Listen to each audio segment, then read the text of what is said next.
네, 우리 에베소서 6장에 보면 영적 전쟁을 위한 하나님의 전신갑주에 대한 정의가 나옵니다. 우리가 가져야 할 6가지의 영적인 무기, 진리의 허리띠, 의의 호심경, 복음의 신, 믿음의 방패, 구원의 투구, 그리고 마지막 성령의 검입니다. 그런데 의미심장한 것은 적을 공격하기 위해서 쓰이는 무기는 오직 성령의 검 하나밖에 없습니다. 나머지 허리띠, 흉배, 신발, 방패, 투구 이 5가지는 적을 공격하려고 하는 무기가 아니라 자기 자신을 지키는 방어용 무기입니다. 공격 무기인 성령의 검 한 가지를 제외하고는 다 방어용 장비입니다.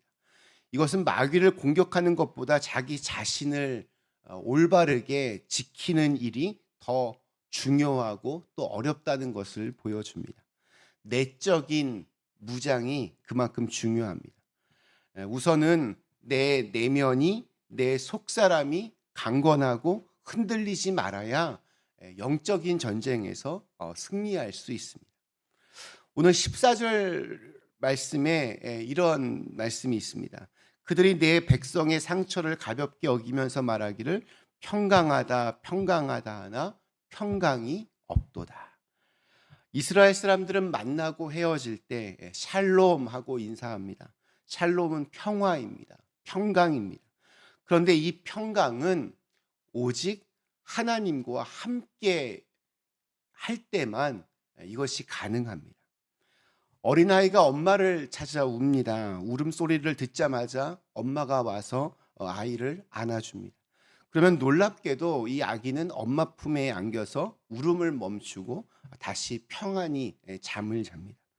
아이가 운다는 것은 무엇인가 지금 불안정하다는 의미입니다. 그런데 잘 따져보면 사실 아무것도 달라진 것은 없습니다. 다만 엄마가 곁에 있다는 것만 달라졌을 뿐입니다. 그것이 실제로 아이를 평안하게 만듭니다. 당시의 남유다 왕국은 하나님과 함께하기보다는 세상의 그 힘의 논리를 따라갔습니다. 그래서 떠오르는 바벨론 제국을 견제하기 위해서 애굽에게 도움을 청했습니다. 이스라엘을 가운데 놓고 서쪽으로는 애굽, 동쪽으로는 바벨론이라고 하는 양대 강국이 있었는데 이스라엘은 이 중에서 바로 애굽을 붙잡았습니다. 그러면서 애굽은 우리에게 평강을 줄 것이다 이렇게 착각을 한 것입니다. 그에 대한 하나님의 응답이 조금 전에 읽었던 14절의 말씀입니다. 지금 상처를 입고 골마 터지고 있는데 평강이라고 그렇게 외친다고 진짜 샬롬이 오겠냐 말씀하시는 겁니다. 평강은 이렇게 밖에서 오지 않습니다. 내 안에서부터 이렇게 차오르는 것입니다. 아무리 겉으로 괜찮다고 해도 샬롬은 오지 않습니다. 아무리 포장하고 이것저것 덧칠을 해도 평강이 찾아오지 않습니다. 참된 평강은 내 마음의 보좌에 앉으신 예수 그리스도로부터 나옵니다. 내 안에 주님이 없으면 그래서 불안할 수밖에 없습니다. 세상은 언제나 흔들리게 마련입니다. 이 흔들리는 세상 속에서 내가 어떻게 나를 잘 지킬 수 있느냐? 내 안에 계신 주님을 꼭 붙잡는 것입니다. 하나님이 우리를 창조하신 분이심을 믿으십니까? 그분이 바로 우리의 아버지 되심을 믿으십니까? 그분이 나를 아시고 나를 이해하시고 결국에는 푸른 풀밭과 시원한 물가로 인도하신다는 사실을 우리가 정말로 믿고 있습니까? 고와 같이 버려두지 않으시고 비록 상했을지라도 꺾지 않으시는 분임을 우리가 믿고 있습니까? 그런데 정말 믿는다면 왜 이렇게 불안하고 또 왜 이렇게 멘탈이 흔들리십니까? 하나님은 지금도 여전히 살아계시고 또 하나님은 여전히 저와 여러분을 사랑하십니다. 지금 비록 조금은 안타까운 모습일지라도 포기하지 않으시고 때로는 경고를 하시면서라도 끝까지 설득하고 계시는 그분이 나의 하나님을 믿을 때에만 우리는 진정으로 샬롬의 인생을 살 수 있습니다. 은이나 금을 얻으려면 일련의 과정을 거쳐야 합니다. 우리가 정제 혹은 재련의 과정이라고 부릅니다. 보통은 높은 온도에서 불순물을 걷어내는 그런 방법이 사용됩니다. 뜨거운 거의 1000도가 넘는 뜨거운 용광로에서 40일 동안 3번 그렇게 정제하고 살아남아야 순금이 된다는 말도 있습니다. 이러한 과정을 거친 금을 우리가 순금 혹은 정금이라고 부릅니다. 정금의 과정은 쉽지 않습니다. 깨고 부수고 또 태워야 합니다. 조금의 불순물도 자리하지 않도록 심혈을 기울여야 합니다. 그 전체의 과정은 그래서 때때로 가혹하게 느껴지기도 합니다. 완전히 그것들을 다 태우는 과정을 우리가 풀무질이라고 부릅니다. 이 과정을 통해서 전혀 다른 물질로 변합니다. 우리 인생 가운데에도 이런 풀무질이 있습니다. 때론 고난이 그렇고 이로 인한 상처들이 그렇습니다. 어려움을 당하고 낙심케 하는 일들이 우리 앞에 놓여집니다.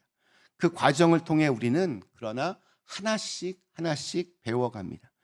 성장의 과정이 늘 그렇습니다. 나를 버리고 새로운 것을 입는 과정이 바로 성장입니다. 익숙한 것들과 결별하고 새로운 것들로 채우는 과정입니다.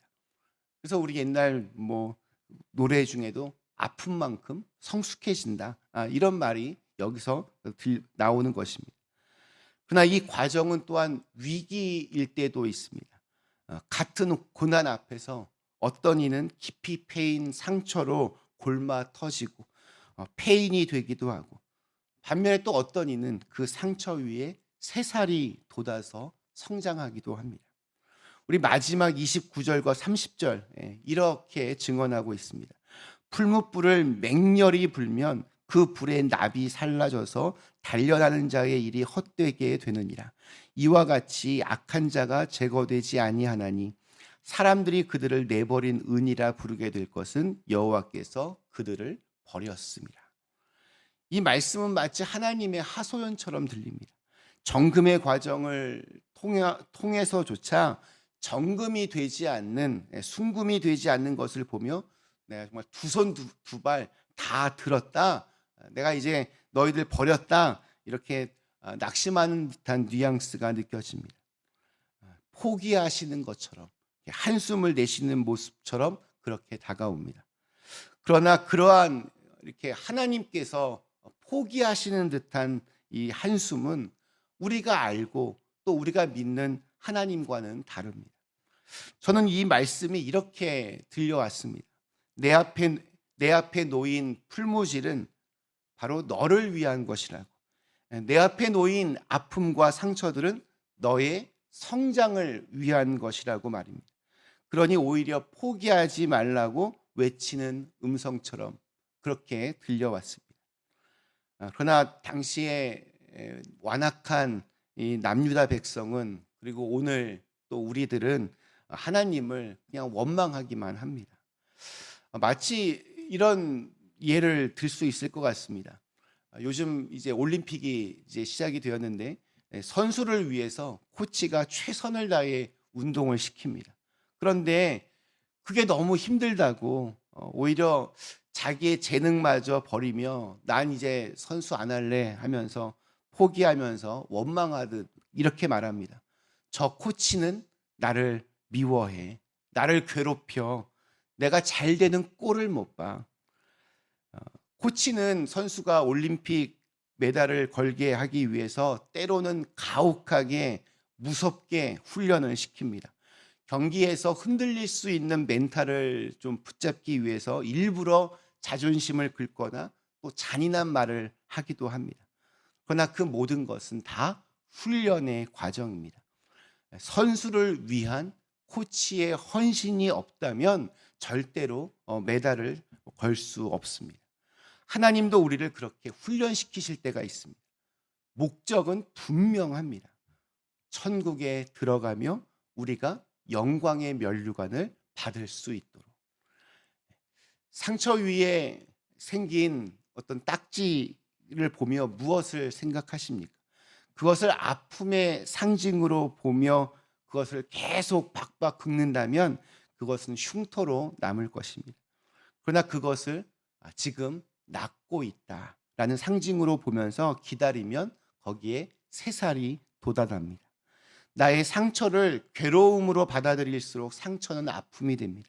그러나 나의 상처를 새로움으로 받아들일수록 상처는 감사가 됩니다. 아픔 없는 인생은 없습니다. 우리의 인생은 아프고 괴롭고 힘듦의 연속입니다. 그것이 인생입니다. 나이를 먹는다는 것은 그런 것입니다. 어제의 피부를 찢고 자라야 하고 또 어제의 생각을 버리고 넓어져야 합니다.